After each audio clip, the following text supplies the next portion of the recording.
رحم اللہ من قرأ الفاتحہ۔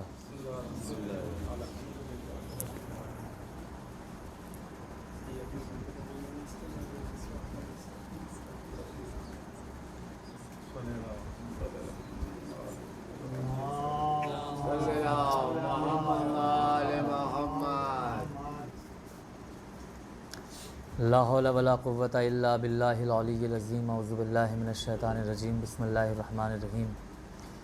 الحمد للہ رب العالمین والصلاة والسلام علی سیدنا صاحب التاج والمعراج والبراق والعلم، دافع البلاء والوباء والقحط والمرض والعلم، اسمہ مکتوب منفوش منقوش فی اللوح والقلم، جسمہ مقدس مطہر منور فی البیت والحرم، شمس الضحیٰ بدر الدجیٰ نور الہدیٰ کیف الورا مصباح الظلم وجود والکرم، واللہ عاصمہ وجبرائیل خادمہ والمعراج سفرہ الی سدرۃ المنتہیٰ مقامہ کعبہ قوسین، مقصودہ والمقصود موجودہ والموجود مطلوبہ والمطلوب، خاتم النبیین رحمۃ للعالمین راحت العاشقین مراد المشتاقین محب الفقراء والغرباء والمساکین، نبی الحرمین امام القبلتین جد الحسن والحسین ابی القاسم واہل بیتہ الطیبین الطاہرین المعصومین المظلومین ولعنۃ اللہ علی اعدائہم اجمعین من یومنا ھذا الی قیام یوم الدین، اما بعد فقط قال اللہ تبارک و تعالی بسم اللہ الرحمن الرحیم ان الدین عند اللہ الاسلام۔ صلوات بر محمد۔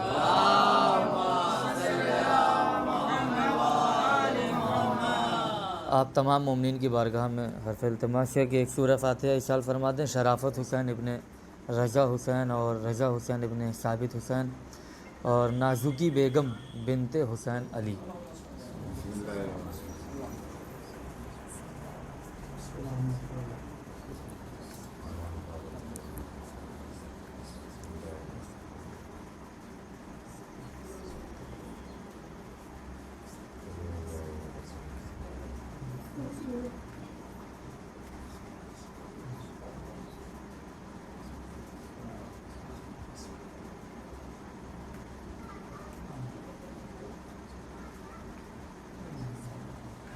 صلوات بھیج دے محمد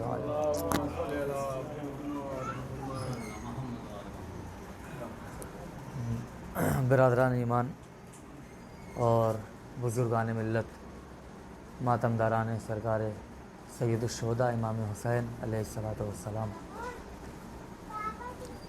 بڑی ہی مشہور و معروف آیہ کریمہ کہ جس کی تلاوت آپ کی بابرکت اور محترم سماعتوں کے حوالے میں نے کی ہے۔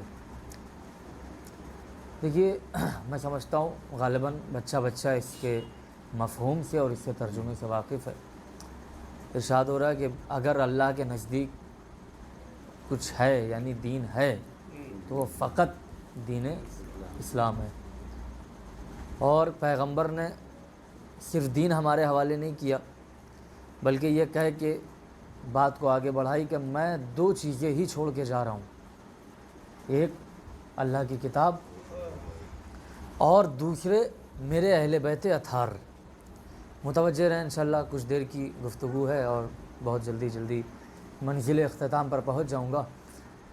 تو پیغمبر کہہ رہے ہیں میں دو چیزیں چھوڑ کے جا رہا ہوں، دین ہمارے حوالے کیا، صرف دین یوں ہی نہیں حوالے کر دیا بلکہ اس کے لیے ایک سہارا ہمارے لیے بھیجا کہ میں قرآن مجید تمہارے حوالے کر کے جا رہا ہوں اور اہل بیت اطہار۔ صلوات بھیج دے محمد والے محمد،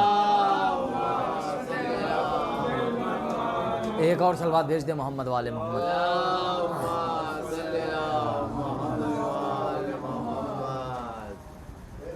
تو پیغمبر نے قرآن ہمارے حوالے کیا اور اہل بیت اطہار ہمارے حوالے کی۔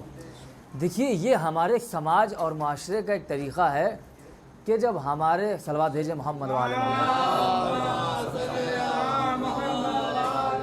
بہرحال آپ متوجہ ہو جائیں انشاءاللہ کہ ہمارے سماج میں اور معاشرے میں آپ نے دیکھا ہوگا یا ہمارے گھروں کے اندر جب ہمارے بزرگ دنیا سے جاتے ہیں تو وہ کچھ نہ کچھ ہمارے لیے چھوڑ کے جاتے ہیں۔ آپ چاہے اپنے گھروں میں دیکھ لیجئے یا سماج میں دیکھ لیجئے یا معاشرے میں دیکھ لیجئے یا محلے میں دیکھ لیجئے، آپ کو یہ دیکھنے کو ملے گا کہ کوئی بھی انسان گھر کا مکھیا یا گھر کا بڑا جب وہ جاتا ہے تو کچھ نہ کچھ چھوڑ کے جاتا ہے. مثال کے طور پہ آپ اپنے گھر کے بڑے ہیں اور آپ نے ایک اسکول کھول کے رکھا ہے, تو کہیں نہ کہیں آپ کو اس بات کی فکر لگی رہے گی کہ میرے چلے جانے کے بعد یہ اسکول کون چلائے گا. بھائی ہر مکھیا, آرگنائزیشن چلانے والا, گھر چلانے والا, ٹھیک ہے, تو وہ یہ بات کی فکر میں لگا رہتا ہے. مان لیجئے آپ اپنے گھروں میں رہ رہے ہیں, پورا پریوار آپ کے ساتھ ہے اور آپ نے کوئی اسپتال کھولا ہے, تو آپ کے باپ یا دادا اس بات کی فکر میں 24 گھنٹے لگے رہیں گے کہ ابھی تک تو ٹھیک ہے, لیکن اگر کل کو میں نہیں رہوں گا تو اس کو کون چلائے گا, اس کو کون دیکھے گا. اس کا مطلب یہ ہوا کہ سماج کا اور معاشرے کا ایک طریقہ ہے, اور یہ نفسیاتی بات ہے کہ اگر آدمی کچھ اپنے پیچھے چلا رہا ہوتا ہے یا آپ کے پیچھے قبیلہ ہوتا ہے تو آپ اس کی فکر میں 24 گھنٹے ڈوبے رہتے ہیں کہ میرے بعد ان کا کیا ہوگا. اب میرا جملہ سنیے, پیغمبر اپنے پیچھے پوری امت چھوڑ کے جا رہے ہیں. پیغمبر اپنے بعد پوری امت چھوڑ کے جا رہے ہیں. تو جب ایک معمولی آدمی کو اس بات کی تکلیف رہتی ہے کہ میرے بعد ان کا کیا ہوگا, تو کیا پیغمبر کو اس بات کا احساس نہیں ہوگا کہ میں اگر جا رہا ہوں تو ہماری امت کا کیا ہوگا. آپ بیدار ہیں, اگر میں جا رہا ہوں تو میری امت کا کیا ہوگا.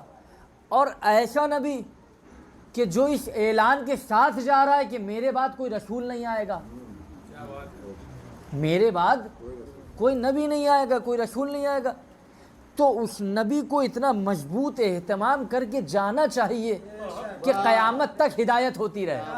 ہاں آپ قیامت تک ہدایت ہوتی رہے. اچھا اب آپ ہمیں یہ بتائیے, پیغمبر اس امت کو بادشاہوں کے حوالے کر کے گئے کہ میرے بعد جو سب سے بڑا بادشاہ تمہیں دکھائی دے, بادشاہ کا مطلب ارب پتی کھرب پتی سمجھ لیجئے. پرانے دور میں بادشاہ ہوتے تھے, اس دور میں لینگویج بدل گئی. تو کیا پیغمبر بادشاہ کے حوالے کر کے گئے تھے کہ جو سب سے بڑا رئیس آدمی دکھائی دے دنیا کا اسی کی پیروی کرنا؟ کیا پیغمبر تاجروں کے حوالے کر کے گئے تھے؟ بادشاہ اور تاجر ایک ہی مطلب ہوا, پیسہ وہاں بھی ہے پیسہ یہاں بھی ہے, ٹھیک ہے. تو کیا پیغمبر تاجروں کے حوالے کر کے گئے تھے کہ جو سب سے بڑا تاجر ہو تم اسی کی پیروی کرنا؟ تو پیغمبر نہ بادشاہوں کے حوالے کر کے گئے نہ تاجروں کے حوالے کر کے گئے. پیغمبر نے صاف صاف ایک جملہ کہہ دیا, دیکھو میں جا رہا ہوں لیکن قرآن جیسی روشنی تمہارے حوالے کر کے جا رہا ہوں. قرآن مجید جیسی روشنی, کتاب کی روشنی میں تمہارے حوالے کر کے جا رہا ہوں. اور جب تمہاری زندگی اندھیروں میں چلی جائے تو تم اس کی روشنی سے اپنی زندگی کو آگے بڑھانا. یہ جو نبوت ہے, یہ جو آخری نبی ہے, یہ سورج تو ڈوبنے والا ہے, تو شاید تمہیں لگے کہ میری زندگی میں اب اندھیرا آ رہا ہے, تو میں قرآن کی روشنی بھی تمہارے حوالے کر کے جا رہا ہوں اور اہل بیت اطہار کی روشنی بھی تمہارے حوالے کر کے جا رہا. اچھا ایک بات یہاں پہ اور مجھے یاد آ گئی ہے تو میں ذکر کرے دے رہا ہوں. اچھا یہ بتائیے, پیغمبر ساری چیزیں بالکل آئینے کی طرح کر کے گئے ہیں. بھائی کعبہ ہمارا ایک, قرآن مجید جیسی کتاب ہماری ایک, مسجد نبوی ہماری ایک. بھائی جتنی بڑی بڑی چیزیں ہیں ہماری عقیدت کی, تو آپ یہ بتائیے یہ گڑبڑی کہاں پیدا ہو رہی ہے؟ یہ اپنے آپ میں سوال ہے. بھائی جب سارے جو ستون ہیں بڑے بڑے وہ تو ہمارے ایک ہیں, تو یہ گڑبڑی اور اختلاف کہاں پیدا ہو رہا ہے؟ ہم نے ایک قبیلے والے سے پوچھا, مسلمان بھائیوں کے قبیلے سے, ہم نے کہا یہ بتاؤ یہ تم ایسا کیوں کرتے ہو؟ سمجھیے گا بات کو, یہ تم ایسا کیوں کرتے ہو؟ وہ کہنے لگے ہم کیا بتائیں, ہمارے باپ دادا یہی کرتے چلے آ رہے ہیں. بھائی اس نے بھی غلط بات نہیں کہی ہے, ٹھیک ہے نا, یہی جواب دے گا ہر آدمی. آپ کسی کو پکڑ لیجئے بیچ میں بھی جا کے باہر, کسی بھی قبیلے کو کہہ دو بھیا ایسا کیوں کرتے ہو, تو وہ کہے گا ہم نے تھوڑی ایجاد کیا ہے. صلوات بر محمد.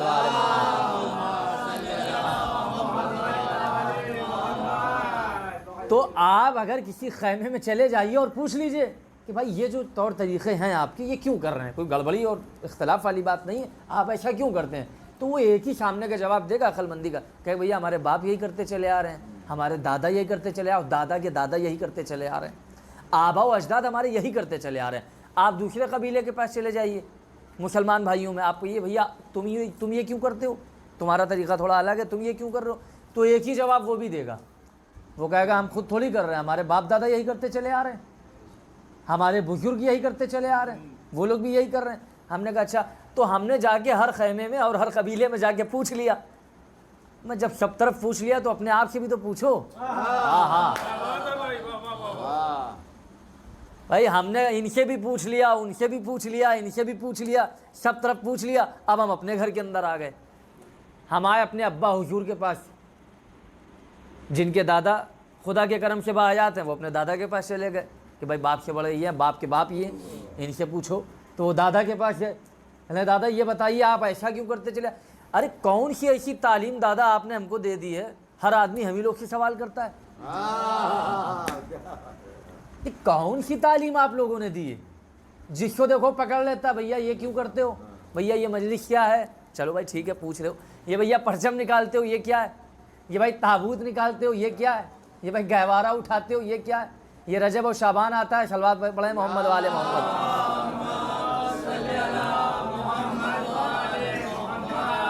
محرم تک وہ سمجھ میں آیا, رجب شعبان آیا, محفلیں شروع ہو گئی. تو بھائی یہ سب کیا, تو ہم نے اپنے دادا سے پوچھ لیا. ہم نے کہا یہ بتائیے کون سی تعلیم دی ہے, ہر آدمی ہم ہی سے سوال پوچھ رہا ہے. تو انہی نے بھی ایک جواب دیا, جو وہ اپنا سمجھا سکتے تھے وہ سمجھایا. جب ہم نے زیادہ گدیاں الجھائیں تو وہ کہنے لگے سنو ہمارے بزرگ بیٹا یہی کرتے چلے آ رہے ہیں. اب بزرگ میں علماء بھی آ گئے, بزرگ میں خالی بھائی نہیں. تو کہنے لگے ہمارے بزرگ, ہمارے باپ دادا یہی کرتے چلے آ رہے ہیں.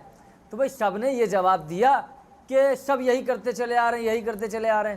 تو اچھا یہ بتائیے کیا اس ایک پہلے آنے والے نے کیا کئی طریقے بتائے تھے؟ آپ بیدار رہیں جملے پر. کیا اس پہلے آنے والے نے, یعنی ہمارے پیغمبر نے جو ہمیں ہدایت دے رہے تھے, جن کی ہم امت ہے, کیا انہوں نے ہم کو کئی طریقے بتائے تھے؟ کہ نہیں, اس پہلے آنے والے نے کئی طریقے نہیں بتائے ہوں گے. اگر بتایا ہوگا تو ایک ہی طریقہ بتایا ہوگا, اگر بتایا ہوگا تو ایک ہی طریقہ بتایا ہوگا, کئی طریقے نہیں بتا, ایک ہی راستہ ہوگا. تو پھر اب ہم کیا کریں بھائی, کہاں جائیں, کس کے پاس جائیں؟ تو کیا ہمارے اس مسئلے کا حل کون ہمیں دے گا؟ ہم نیتا لوگوں کے پاس جائیں؟ نیتا کہیں گے دیکھو بھیا ووٹ کے ٹائم پہ ہم تمہیں پہچانتے ہیں, اگر ووٹنگ کا جب ٹائم آئے گا تو ہم آپ کو نام لے کے آپ کا بھی بتا دیں گے, آپ کے لڑکے کا بھی بتا دیں گے, تب ہم پہچانتے ہیں آپ کو. تو اب ہم کیا کریں, نیتا کے پاس بھی اس کا حل نہیں ہے. ہم وکیل کے پاس پہنچے, ہم نے کہا بھائی آپ لوگ کچھ بتا دیں گے, اس مسئلے کو حل کر دیں گے کہ یہ کیا ہو رہا ہے, کیوں ہو رہا ہے. وہ کہنے بھائی دیکھو کوئی جھگڑا زمین جائیداد کا میٹر ہو تو ہم کو بتاؤ, اس میں ہم تمہاری کوئی مدد نہیں کر پائیں گے. کوئی بات نہیں, ہم ڈاکٹر کے پاس چلے گئے. ہم نے کہا یہ میٹر ہے, پورا پھیلا ہوا ہے. کہنے لگے یار عجیب بات ہے, جسمانی کوئی پریشانی ہو تو ہمارے پاس آؤ, یہ شریعت کا چیپٹر کہاں لے کے آ گئے. ٹھیک ہے, تو اس کا مطلب اچھا اب جملہ سنیے, اور جو اشارہ جو کبھی کبھی کیا ہوتا ہے اشارے میں بڑا کام ہو جاتا ہے. اب جملہ سن لیجیے. ہم نے کہا بھائی ڈاکٹر بھی جواب نہیں دے پا رہا ہے, وکیل بھی جواب نہیں دے پا رہا ہے, ٹھیک ہے, انجینئر بھی جواب نہیں دے پا رہا ہے, نیتا لوگ بھی جواب نہیں دے پا رہے ہیں. تو ہم کیا کریں, ہم اس شریعت کے مسئلے کو لے کے عالموں کے پاس جائیں. خطیب اکبر مرزا محمد اطہر صاحب کا جملہ سنیے, ان کی روح کو شامل کر رہا ہوں, میرا اپنا نہیں ہے. خطیب اکبر صاحب کہنے لگے یہ بتائیے اس معاملات کو عالموں کے پاس لے کے جائیں. کہنے لگے انہی لوگوں کی ذریعے تو یہاں تک آیا ہے. سمجھ رہے ہیں, عالموں کے پاس لے کے جائیں. کہنے لگے عجیب بات کر رہے ہو, یہی عالم تو لے کر آئے ہیں. یہ ساری دکانیں جو پھیلی ہوئی ہیں, خطیب اکبر کا جملہ ہے, بڑا خوبصورت اشارے اور کنائے میں کہہ کے نکل گئے وہ, کہ بھائی ساری بنیاد تو انہی کی وہی ہوئی ہے. تو پھر اب کیا کیا جائے؟ کہا ایسا کرو اسی کے پاس جاؤ جو سب سے پہلے کتاب لے کر آیا تھا, جو شریعت لے کر آیا تھا, جو شریعت لے کر آیا تھا اور جو احکام لے کر آیا تھا, اسی کے پاس جاؤ, اسی سے جا کے پوچھو. ہم پیغمبر کے پاس آ گئے. ہم نے کہا یہ اللہ کے نبی بہت عالموں کے چکر لگائے, بہت عالموں کے چکر لگائے, بہت فرقوں میں سر کھپایا, چکر لگا لگا کے جوتے کھینچ ڈالے, لیکن ہمیں مسئلے کا حل نہیں مل پایا. پیغمبر آپ صرف اتنا بتا دیجئے کہ کیا آپ کئی طریقے ہمیں بتا کے گئے تھے یا کوئی ایک طریقہ بتا کے گئے تھے؟